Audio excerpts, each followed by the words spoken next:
Buonasera. Nosso tema de hoje são as crises econômicas e toda uma discussão sobre política monetária, bancos centrais, sistemas monetários.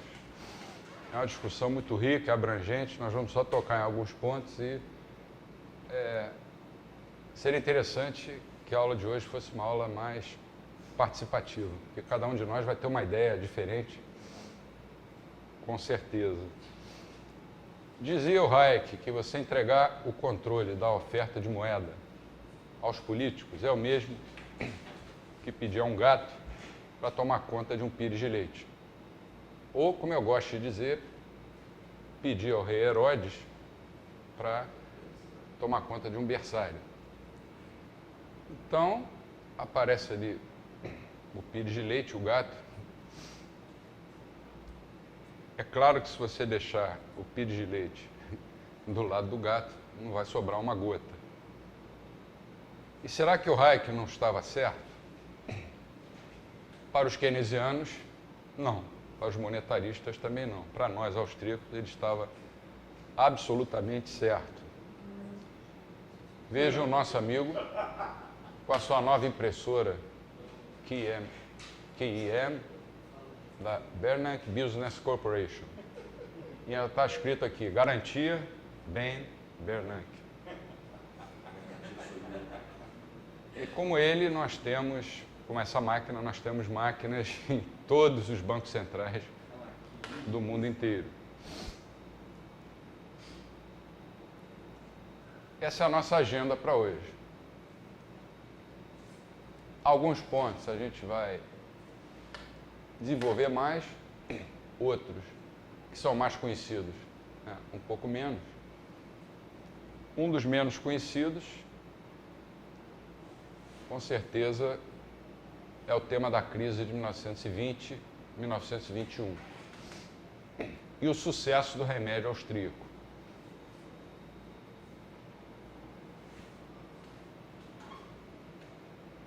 Repara como as coisas são feitas, às vezes, com maldade, com más intenções. Para sustentar a versão da mainstream, quase ninguém ouviu falar da depressão de 1920 e 1921, que foi uma depressão que apareceu e desapareceu sem qualquer necessidade de interferência de governo, que foi uma prova da teoria austríaca que tinha sido já elaborada pelo Mises, em 1912. E não é à toa, aquela experiência histórica esvazia completamente as ambições e os argumentos daqueles que acreditam, ou que prometem soluções políticas para os desequilíbrios reais que são característicos de todas as recessões e depressões econômicas. Então, eles preferem falar da crise de 29 e costumam dizer que quem resolveu a crise de 29 foi o Keynes, o Roosevelt com o New Deal, e hoje vem adotando o mesmo remédio, mas calam absolutamente a boca em relação à crise de 2021. Vamos dar um pequeno passeio por essa crise. Eu recomendo, depois vai aparecer aí o link, eu recomendo o speech, do Tom Woods, no primeiro seminário austríaco de 2010, em Porto Alegre, exatamente sobre essa recessão. E também no mesmo seminário houve uma palestra de um economista americano, o título é A Teoria Austríaca dos Ciclos Econômicos, 100 anos de sucesso. Bom, a situação econômica nos Estados Unidos em 1920 era, como dizem os jovens de hoje, sinistra. Está sinistra. Naquele ano o desemprego havia pulado de 4% para perto de 12% do PIB. O produto nacional bruto tinha caído 17%. Vocês não sabiam disso, né? Pouco sabe. Não é de se estranhar, portanto, que o então secretário de Comércio, equivalente ao nosso Ministério do Desenvolvimento, Indústria e Comércio Exterior, Herbert Hoover, até hoje falsamente descrito como um entusiasta do laissez-faire, quer dizer, da economia livre, tenha instado com veemência o então presidente Warren G. Harding a fazer uma série de intervenções para reativar a economia. Mas, felizmente, o Hoover foi ignorado. Mas a coisa estava feia. Ao invés de um estímulo fiscal, o presidente Harding reduziu o orçamento do governo praticamente à metade, entre 1920 e 1922. Os gastos federais caíram de 6,3 bilhões de dólares em 1920 para 5 bilhões em 1921 e 3,3 bilhões em 1922. E o restante da abordagem da política de Harding foi igualmente laissez-faire. Diminuiu o imposto de renda para todos os grupos de renda, e reduziu a dívida nacional em 33%, em um terço. A atividade do Fed, que era então uma instituição recente, tinha o quê? 7, 8 anos de existência, foi praticamente imperceptível. Como o historiador econômico Kenneth E.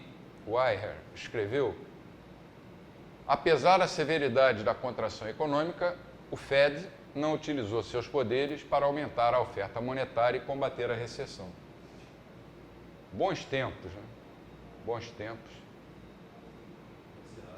em que se amarrava cachorro com linguiça, como diziam os avós da gente. Quer dizer, o Fed, talvez por ser novo ainda, o Keynes ainda não tinha escrito a teoria geral, não havia keynesianismo, o Fed ficou na dele e não usou os poderes dele para aumentar a oferta de moeda e tentar combater a recessão. No terceiro trimestre de 1921, os sinais da recuperação já eram visíveis. No ano seguinte, o desemprego caiu para 6,7%. Ele que tinha atingido, né, como a gente viu, 12%. E em 1923 já estava em 2,4%, menor do que antes da crise. É como o Mises afirmou, quando você tem uma crise dessas, você só tem dois caminhos.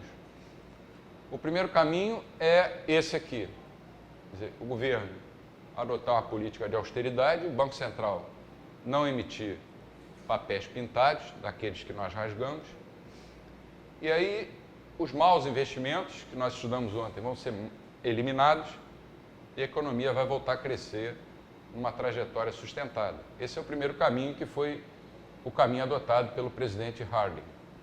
O segundo caminho, segundo Mises, é, infelizmente, o que vem sendo adotado na crise atual. São intervenções maciças, tanto do lado fiscal como do lado monetário, e, segundo Mises, isso vai levar a um colapso total do sistema financeiro. O Mises escreveu isso há muitos anos, muito antes da crise de 2008.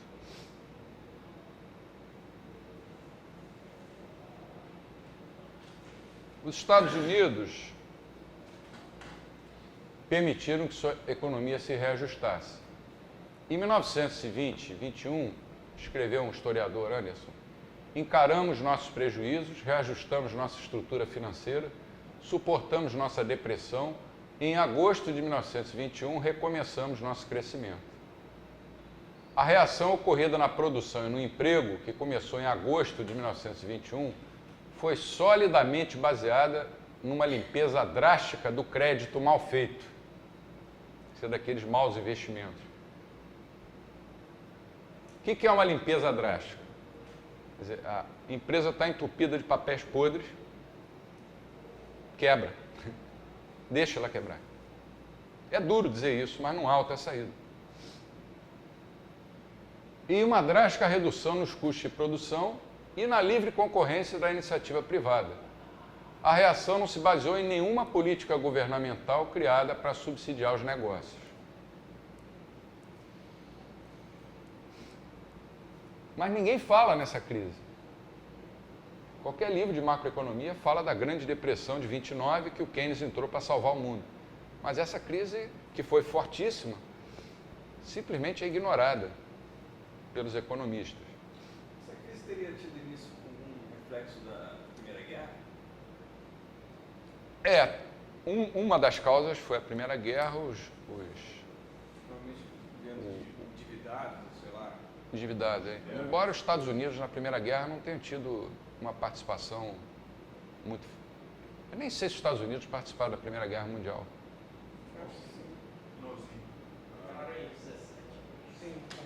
Participaram, mas não foi como na Segunda.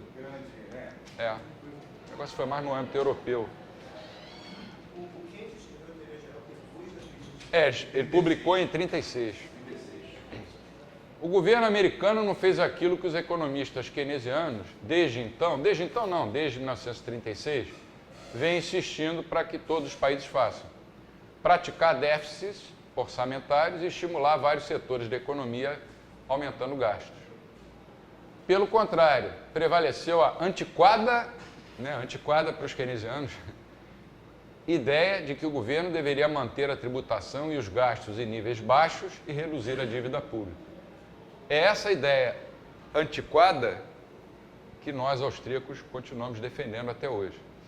Porque a economia não muda, você pode ter hoje muito mais instrumentos financeiros do que naquela época, a tecnologia é outra, mas os princípios econômicos básicos valem hoje como valiam na época de Nabucodonosor. É a ação humana.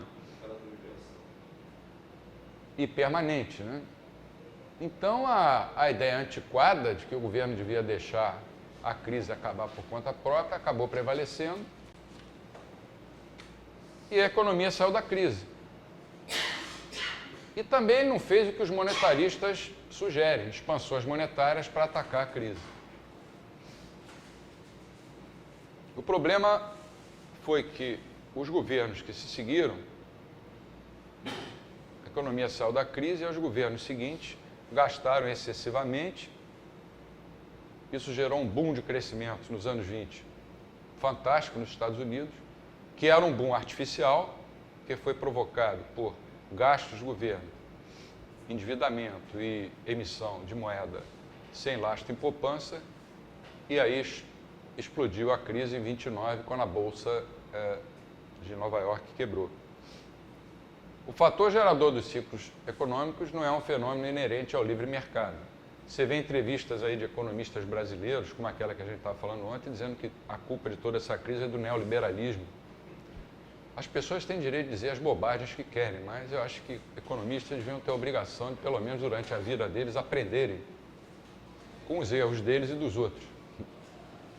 A gente não é infalível, agora, insistir no erro é uma coisa que, sinceramente, me deixa até chocado.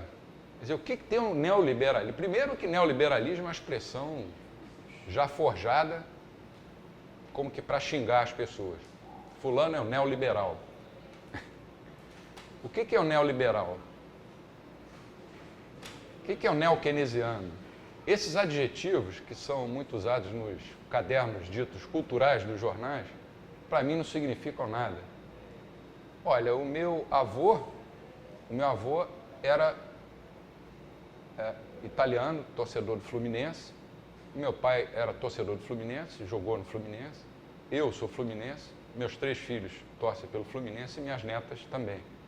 Mas eu não falo que o meu avô era tricolor, meu pai era neotricolor, eu sou um pós-tricolor, meus filhos são, sei lá, novíssimos tricolores e as netas pós-neo novas tricolores. Todos somos tricolores.